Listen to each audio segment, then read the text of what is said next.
Episode 2. The Dinner Party.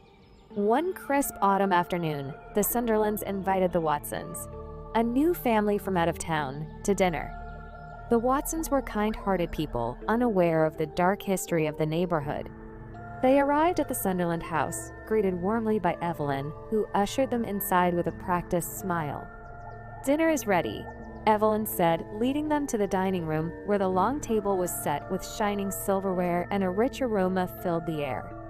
The Watsons, though slightly on edge, could not resist the charm of the family. As they ate, the conversation was light.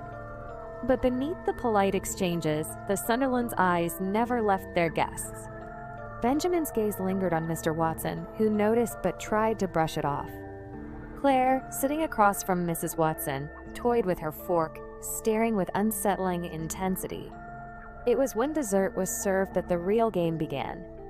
Evelyn, having seen Mr. Watson reach for the final slice of cake, smiled sweetly. "Oh, you must try the coffee as well," she suggested, her voice as soft as velvet. "It's our special brew. A family recipe." Mr. Watson, tired from the day, took a sip. His eyes flickered for a moment before his body went stiff. His wife gasped, but it was too late. The coffee had been laced with something potent, something that caused his muscles to lock up, paralyzing him slowly. Benjamin stood, a wolfish grin stretching across his face. "We don't normally have guests, but when we do, we like to make them feel at home."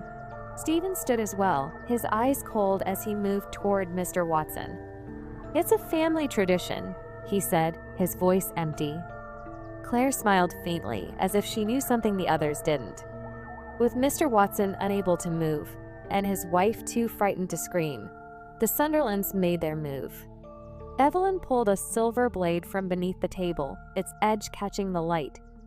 Benjamin and Stephen were the first to act, while Claire, ever so calm, began to clean up the scene, as though preparing for another round of tea. By the time the police arrived, after a neighbor had reported the sound of a car engine starting late at night, the Sunderlands were already gone. They had vanished, as they always did when their work was complete.